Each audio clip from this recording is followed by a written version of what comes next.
you know there's an epidemic of low testosterone in young males. An increasing number of studies are showing that vaping can lead to a number of health problems in men, including reduced testosterone levels and an increased risk of cardiovascular disease and respiratory issues. So if you are vaping or using e-cigarettes, there are better alternatives. I mean, why would I poison myself unless I was not that smart? 2007 онд Адам Боун болон Джеймс Монси Стэнфордын их сургуулийн бүтээгдэхүүний дизайны ангийн тамхи татдаг оюутнууд байсан. Тэд ч энийг муу зуршил гэдгийг мэдэж байсан. 60-аас 70-аад онуудад тамхи татах нь муу гэж үргэлж сурталчилдаг байлаа. Гэвч өнөөгийн тамхи татдаг хүмүүсийн тоо урдныхаас ч илүү дор байгаа юм. Никотин болон тамхины бох ямар хор хөнөөлтийг бид бүгд мэдэж байгаа. Гэвч өнөөгийн тамхи өмнөхөөс ч илүү хими хорт нэгдлүүдтэй билээ. 90-ад онд тамхины компаниуд энэ бүхнийг няцааж ирсэн. Тархинд никотины үйлчлэлийг хурдан оруулахын тулд аммоны хүчлэлийг нэмдэг болсон. Бас химэл өнөр амт оруулагч нэмсэн. Татхад төвөггүй таата мэдрэмж төрүүлэхээр ингээд энэ бүх хими нэгдлүүд уушгинд хурдан орно гэсэн үг. 90-ад оноос өмнөх тамхиг бодвол өнөөгийн тамхи нь маш өндөр хими нэгдлийн коктейл гэд ойлгочих хэрэгтэй. Тэгэхээр үүнээс илүү дээр зүйл татах ёстой үстэй. Тэгэхээр тамхичдыг тамхинаас гаргахаас илүү дээр зүйл бодож олох ёстой. Relax, Lois. I can quit anytime I want. Look, I'll toss this one out right now. I'm so sorry I threw you out the window. Тэгээд энэ $2 тэрбум санааг олсон юм. Цахилгаан тамхи.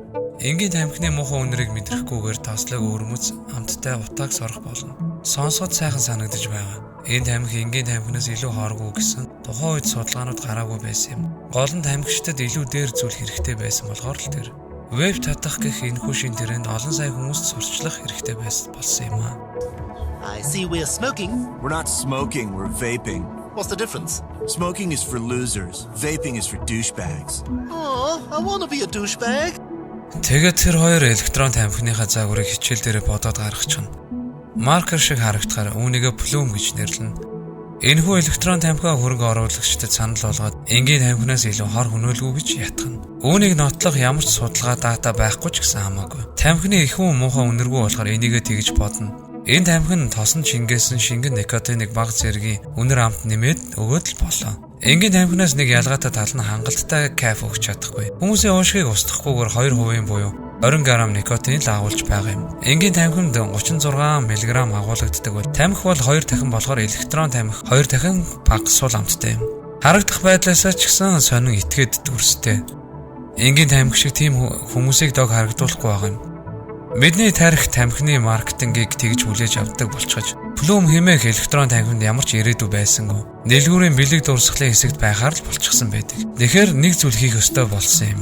Энэ нь дараагийн бүхэл бүтэн үеийг ийм амар донтолтод оруулна гэж хэн ч санахгүй байлаа. Эрүүл мэндэд тусдаа тамхи хор хөнөөлийг багасгах гэж гаргаж ирсэн боловч эргээд ийм их хор хөнөөл учруулна гэдгийг хэн ч мэдээгүй. Формальдегидийн газ химэл амт оруулагч гээд энэ бүгдийг 500 хэмт халааж уушиг руу ч оруулна. Амьсгалын замын өвчин, астма, зүрх судас гээд эр хүний тестостероны хэмжээг тэр чигээр нь унгаж байдаг. Нэгэн судалгаагаар веб татах нь эрчүүдийн тестостероны хэмжээг 30-аас 50% бууруулж байна гэсэн судалгаа бий. Бүхэл бүтэн залуу үеийн төлөөллүүдийг сул дорой болгож байгаа юм. Энэ бол тэрхүү түүхийн нэг хэсэг билээ.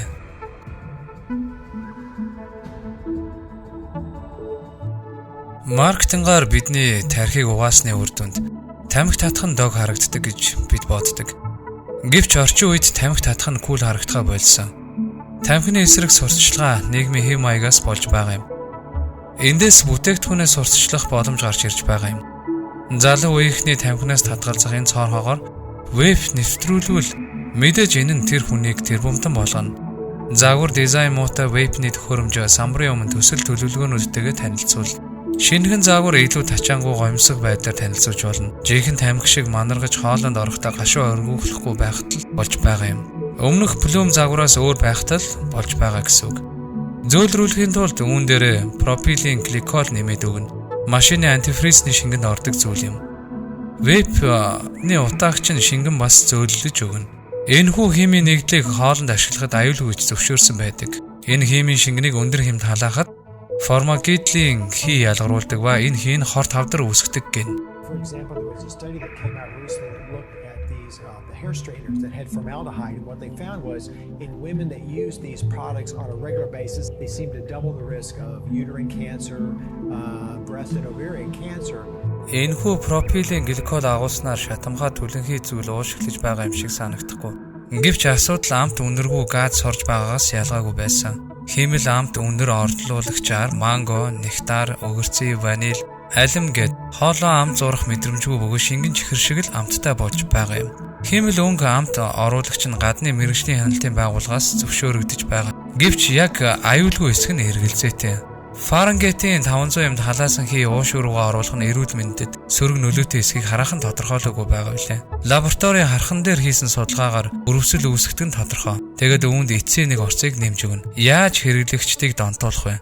Энэ бол маш их хэмжээний никотин нэмж өгөх юм. Ингээд эцсийн бүтээгдэхүүн бэлэн болж байгаа юм. Плюм гэдэг явцгүй нэрээ өөрчилж үүнийгээ жүүл гэж өөрчилсөн юм. Өмнөх 2% никотиныг бодвол 5% никотинтой бүтээгдэхүүн. Нэг хайрцагт агуулгадах никотины хэмжээтэйгээ адилхан. Энэ мэдээж донтуулахад чухал өдөөгч болж өгнө. Энэ бүх амттай химийн нэгдлүүдэд нэрхийн тулд металл халаагч аромак хэрэгтэй. Нөгөө шингэн холцоо үүнийхээ амсраар гаргаад веб жуус болж хэрэглэгчдийн уушиг руу орно. Өмнөхөөсөө бүр илүү дог харагдаж байгаа юм. The first thing that came to my mind was this is nothing like a cigarette. Looks really sleek, smells good in a way, doesn't hurt your throat because it's just really smooth when you hit it. You can literally jewel under a desk and not get caught. Ингээд бүтээгдэхүүн бэлэн болмогц үүнийгээ зах зээлд нийлүүлж эхэлж байгаа юм. Бүтээгдэхүүн бэлэн болмогц тамхинаас илүү дог гэсэн маркетингийн сурчлага хийх ёстой. So you get a new kind of mild taste with a special smoothness as the rich tobacco flavor flows through to you. Асар том маркетингийн тарих угаалтыг хүүхэд залуус болон өсөр үеийнхэнд хэрэгжүүлсэн. Хэвлийнхэн тэднээс анханасаа залуучуудад зориулж маркетинг хийсэн үү гэхэд тэд үүсгэсэн. Насан туршидтыг тамхинаас гаргахын тулд бүтээгдсэн гэж хэлсэн байдаг. Гэвч маркетингийн материал нь арай өөр зүйл хэлэхэд байдаг. Америк даяар дэлгүүр лангуу бүх газраар залуучуудад зориулж сурчлага хийж байсан. Өсвөрийн сонин сэтгүүлдээр сурчлаад концерт тоглолтууд дээр үнэгүй амтлагаа бүтээгдэхүүн тараасан. Times Square талбай дээр хүртэл том зураг тууц наагаад залуу инфлюенсерүүдээр өөрийнхөө бүтээгдэхүүнүүдийг сурчлуулж татуулаад сургуульд хүртэл танилцуулсан гэж байгаа.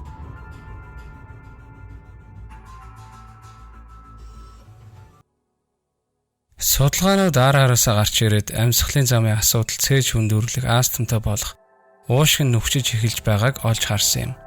10 гаруй жилийн өмнө попкорны үйлдвэрлэлээр ажилладаг ажилчид уушигны архаг өвчтөй болж эхэлсэн. Попкорн дээр цацдаг үл мэдэгдэх тослог шингэн ууршихаар тэдний уушигт өрөвсөл үүсгэж байсан юм. Тэгээд тэрхүү тослог шингэн нөгөө электрон танхим дотор агуулгадж байдаг. So the biggest culprit is actually a chemical called diacetyl. This is basically an artificial flavoring agent that gives a buttery taste. So diacetyl is in things like popcorn flavoring, but you're also going to find it in like vanilla, coconut, maple flavoring as well. It gives a dessert-like taste that's almost cake-like, and a lot of vape juices have this chemical in it. See, the crazy thing is that it's not going to be listed in any way on the actual packaging. They list it as a flavor, and it can literally destroy your lungs when you breathe it in, especially when you heat it, right? You heat that actual chemical and then breathe it in. And it is really scary, dude. It's been shown that in high amounts, which you're doing when you're vaping all day, can cause permanent lung damage. And that's why all these factory workers who were breathing in the buttery flavor got like millions in payback. It's because their lungs were destroyed literally forever. Эдгээр веб татдаг хүүхдүүдийн заримынх нь уушиг нь унсан гэж байна. John Hopkins-ийн их сургуулийн нэг доктор залуу үеүдэд уушигны дутагдалд орох нь элбэг болсон гэж байна. Тэднээс тамхи татдаггүй гэж асуухад үгүй би тамхи татдаггүй харин веб татдаг гэж хариулсан. And it was just it just looked like they had fog all over. Гэвч асуудал ингээд дуусаагүй. Веб татах нь тамхичдын шин тренд болсон. Хүмүүс өөрсдөө хүчтэй донтуулахаар веб жуусыг хийж эхэлсэн. Е витамин нэмж шингэнээ илүү өтгөн болгосон. Е витамин гой сонсогдож болох ч диацетил шиг халааж уушиг руугаа оруулвал уушигч нь устгана. Нэг залуу вебнээс болж уушиг шилжүүлэн суулгасан гэж байгаа.